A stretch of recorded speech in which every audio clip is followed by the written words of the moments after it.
Bruyant, malodorant et pourtant terriblement efficace.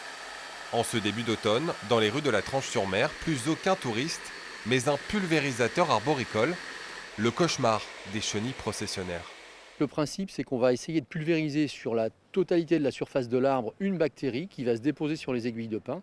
Et comme les chenilles consomment les aiguilles de pin, elles vont ingérer la bactérie en même temps, ce qui va les empoisonner. En guise de poison, une microbactérie naturelle inoffensive pour l'environnement, le bacille de Thuringe.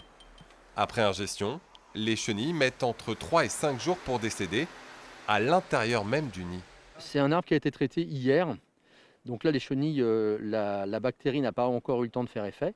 On voit qu'elles sont vivantes. On est au troisième stade larvaire et les poils urticants, ce n'est pas les poils d'ornement qu'elle a sur le corps, c'est des soies microscopiques qui sont contenues dans ces segments dorsaux et qu'elle va libérer dans l'air quand elle se sent menacée.